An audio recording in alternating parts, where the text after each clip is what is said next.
All right, I'm really excited for this one. It is Saturday night, the day before the first Sunday of the 2022 NFL season. And in this short video, I'm going to show you how to use SaberSim to squeeze every last bit of edge out of your NFL DFS process.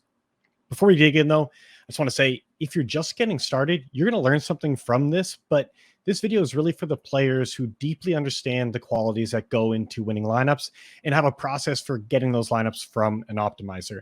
If that's you, you're going to love what you hear. If it's not, again, don't tune out. This isn't going to be that long of a video, but just keep that in mind as we go along. So the process for building good lineups with, or just lineups in general, really, with any optimizer is pretty similar. You start by establishing the ground rules.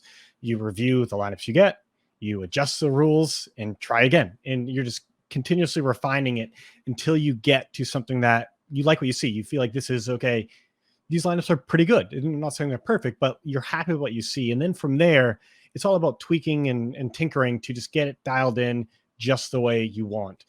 And this is making your lineups go from good to great. It's where you're really adding your unique skills and insights to the process and getting an edge, because as you move up in stakes, all the players have the fundamentals down, or most of the players have the fundamentals down, and it's these kind of things at the end that will help separate you. When you're just starting out, play the contest where you don't need to go to crazy extent to get an edge on the field. Again, just pick the right field. We've got other videos that go into contest selection and how to do that. For this one, I'm going to try to stay as focused as I can. And really, the problem that SaberSim is solving is that with traditional optimizers, you have to give a ton of instruction up front before you get something good enough to run with. With SaberSim, we've built a smart optimizer that speeds everything up so you can spend more time on those details at the end that really matter, that really give you your edge. I want to make this as practical as possible, so I'm going to jump right into the app and to show you how to do this with SaberSim. And again, this is not some process that applies across the board exactly what I'm doing to everyone watching this. Like, I want you to adapt your process to this tool, and it's not in a way where you have to throw out everything you've learned and developed with your experience. I'm just going to give you a way to streamline it and make sure that you're using your time, investing that time where it has the biggest impact. So the first thing you want to do is you don't need to just come in and tell us absolutely every little thing that we do, because we have a smart optimizer behind the scenes that I'm going to talk about in just a minute that really speeds this up for you. And so what you want to do first is narrow down the pool pretty quickly. And so these are the blanket rules you want to apply. You're not looking at individual players. You're not adjusting exposures and kind of small tweaks like that. You're trying to find, are there any games, any teams I don't want any of at all? And then you're excluding them. Are there any rules I want to apply to choose who is eligible in my player pool? You can adjust your player pool and get that dialed in future steps. But because of the stuff that's coming in these next steps, you don't need to do as much of it. So you don't want to come in out of the gates with every little last change, because a lot of those you just won't have to make because we agree with you and we're already doing it for you. So the one thing, honestly, like what I do is, I'm not saying this is the best play, but I'm someone who I feel like I have more technical edge rather than handicapping edge. Like, I'm not getting a good feel for coaching strategies and who the right plays are and everything else like that. I'm more thinking about lineup construction principles and that side of it. And so what I'm doing with my process is I'm finding ways to minimize the chance of big potential mistakes, and get my edge from just building fundamentally sound lineups. And one of the ways that I can do that is by just saying, okay, I'm going to only show players with ownership more than 3%. What this is going to do is say, if the field is only going to play a player less than 3% of the time, they're probably not a good play. And I don't have the skill to decide if I disagree with the field. So like, I'm just going to exclude those ones and kind of say, hey, you guys are probably right on these. If you have more edge there, then you might not want to put this in place. So again, these are not blanket rules, but this is a kind of thing you should be doing. The things that are going to apply broadly to narrow down the pool. Those more detailed refinements are going to come. From here, we're going to click build lineups and put in some other broad settings. We're going to choose the contest that we're playing. And this is where a lot of our power just comes together. And I'll talk about that in just a minute.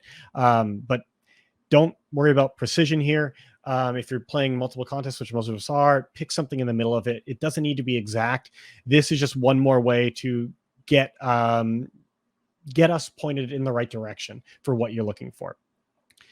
And based on this, we're going to adjust the defaults and put in smart defaults that you don't need to change. But if you have as part of your process, things you want to do differently here, put it in here. And min, own, max own, don't need to set those. If you do, what this would be is it's going to add up the ownership of all the players in each lineup and make sure that that is above whatever you set this minimum as and below whatever you set this maximum as. The things to pay attention to really at this part of the process is the number of lineups. That's how many lineups you're ultimately going to enter. And the pool size. This is how many lineups we're going to build you. And having this bigger, let's just do a lot of cool things that we'll talk about in a second. But again, I'm just talking too much. I'm going to jump right into things. We're going to hit build. And so talked a lot about smart optimizer. I've talked a lot about how we're doing so much under the hood and everything else, but what makes our optimizer smart? And really it all starts with our sims. So to create our projections, we're simulating every single game thousands of times, play by play. And this gives us two incredibly important things. First, a player's true range of outcomes. And second, how those players are correlated with other players in their game. And this matters because with traditional optimizers, you're relying on a player's average performance to decide who to play. But you don't actually care about average performance. You care about the games where they go off if you're playing GPPs. And two players with very similar average projections can have very different ceilings. Beyond that, you also don't want to just jam in the 9 players with the highest ceilings in your lineup because you're not looking for that. You're not trying to pick the nuts. You're not trying to make the perfect lineup. You're looking for a lineup with a combination of players most likely to get you a big score that has a chance at winning. And the way you do that is stacking. And you can either do that manually by setting tons of rules and groups and everything else like with a traditional optimizer, or by just telling us that, hey, I'm playing a big GPP and we know what to do and how to factor in correlation and ownership and the range of outcomes and all those factors together to build you good lineups. And this is all done because we actually built a custom optimizer that takes all of our unique data and adjusts it accordingly to get you to a great starting spot to build on. And so from here, I kind of want to show you what I mean. The easiest way to see that is by clicking stack types. This is actually going to get cleaned up over the next few days, really. Secondary, that just means this is at least 2 players from the same game without the quarterback from that game. And then QB is just kind of more traditional stacks. So you saw, like, I didn't put in any stacking rules. I didn't put in any groups. I didn't do anything. And my 150 lineups, I've got some pretty good stacks. I'm not saying these are the perfect stacks. But if you were to do this in a traditional optimizer without putting anything in there, you would probably have like 70% or more lineups without any stacks, especially on like a main slate. And that's has no chance in a GPP. And that's why you've got to go back in and program so much just really basic instruction to get to this spot. And so once we're here, it's not at all that we're done. It's that we got to a spot where we can just dial things in way faster. And this is where we're adding our edge. And so what do we actually do here? This is where I talk about reviewing and adjusting.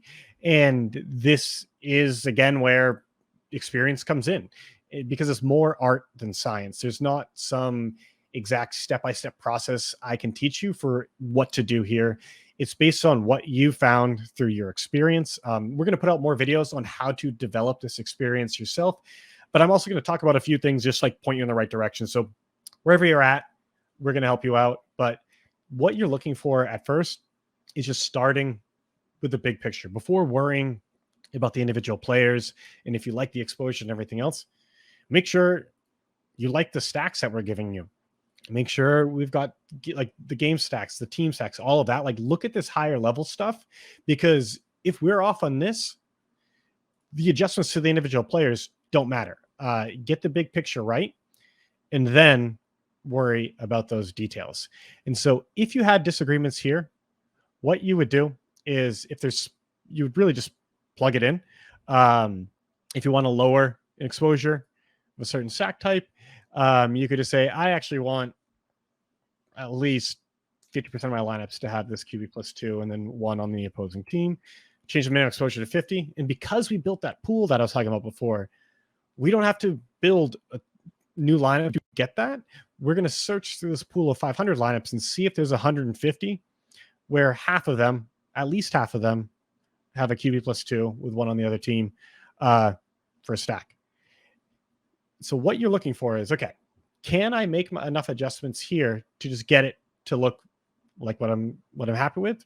If yes, awesome. Switch over to the players and keep making adjustments there. If not, what's going to happen is I'll try to force this in right now. If you try to put in something that we can't match in your pool, you'll get this message. And this is something else that we're really going to improve in the coming updates, probably next week. Hit keep editing and keep making these changes until if we met everything that you put in here, you would be happy with it. And then what you're going to do is click send exposures. That's going to send all of the adjustments you made here back to the projection screen. You can then start a new build with those exposures as inputs. And when we know that up front, we know that, hey, this is what you're looking for.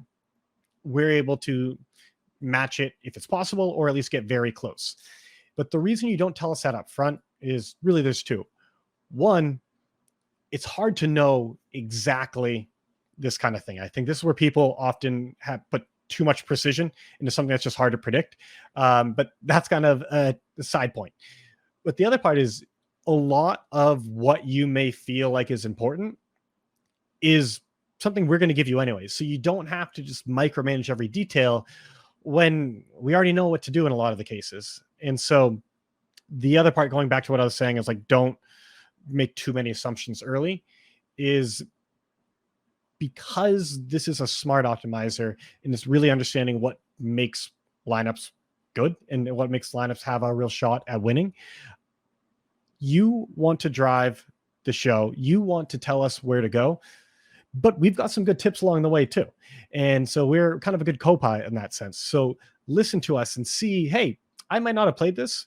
Let me check out some of these stacks, see what those lineups look like, because maybe I do want some of them. So it's, again, not starting with too strong of assumptions up front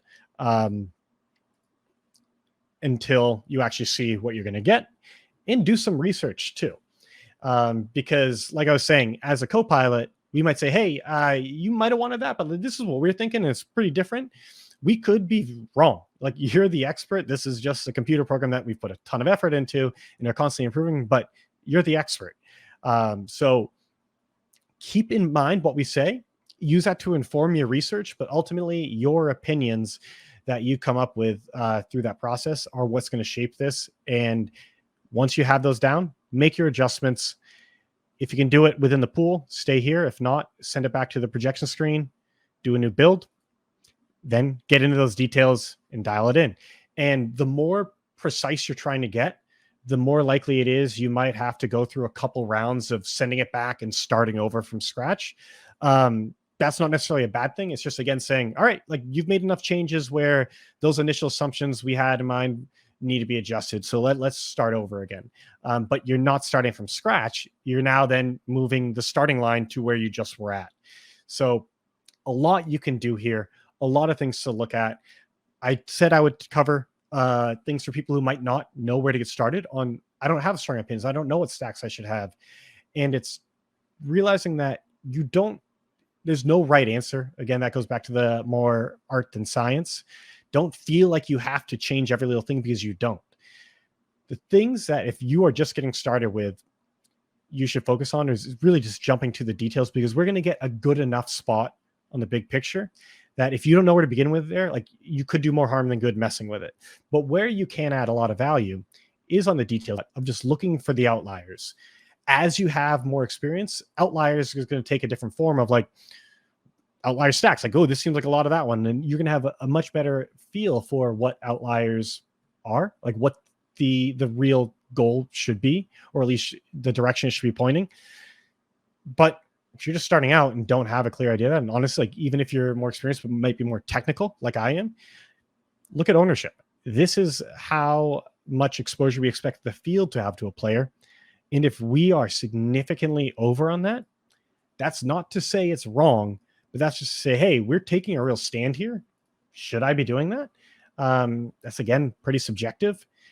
But a couple of easy ways to do is we don't need to complicate this. We don't need to start digging into stats and try to predict his performance ourselves. Like, we can listen to a few podcasts, watch some YouTube streams, and see what other people are saying. Just go through, take some notes down of the players that stand out to you, gather some other opinions, make your adjustments. It doesn't have to be complicated, and you don't have to just change everything. Focus on the outliers, focus on the big picture first, and just keep dialing it in until you feel like you don't know what to do next, and then stop, because you're going to be at a good spot because we really shortcutted that process for you. And then you can use that time to watch some of our other content to improve and level up some of those skills so you can go a little bit deeper. But you don't, again, have to go infinitely deep. And you don't want to let perfection be the enemy of good. With art, like, you know what bad art is and what good art is, at least broadly speaking. And if you're watching this, you know what a good lineup is and what a bad lineup is. But what makes it great, that's subjective, like I've been talking about this whole time. There's no such thing as perfect. Like, you're never going to be able to just like keep improving and improve it. So this is the best my lineups could ever possibly look. And going there is going to take a crazy amount of time. With football, you've got a lot of time to build your lineup. So if you enjoy that process, like, don't hesitate to tinker for a while and just really get it precise. But if you feel like, wait a second, I'm just changing random things and I don't know what this is actually doing, that's when you should stop. And you don't want to just get so far into the weeds that you lose sight of what you're actually doing. And so it's really better to just keep it simple, focus on what you do best, and go from there. If you have any other questions about this, just let me know. You can always reach out to us from help right here over in Discord, which we've got our whole team in there answering questions. There's a bunch of other subscribers in there who can also help out and answer questions. We also have office hours every weekday at 2 p.m. Eastern, which is a live stream hosted by Jordan, our head coach, and he answers all the questions that come up during that and gives it a more interactive thing than you might be able to get just from support or in Discord. But I hope that in watching this, despite my ramblings, despite kind of the excitement that I have at some of these things, because I really do feel like it changes a lot, I hope you see how this is not about making DFS easy. It's not. DFS is going to take work. But a lot of that work is unnecessary, and you only have to do it because you're using the wrong tool for the job. SaberSim was purpose-built for what it takes to beat DFS today. Hope this shows how to do it. But again, any questions at all, you can always reach out.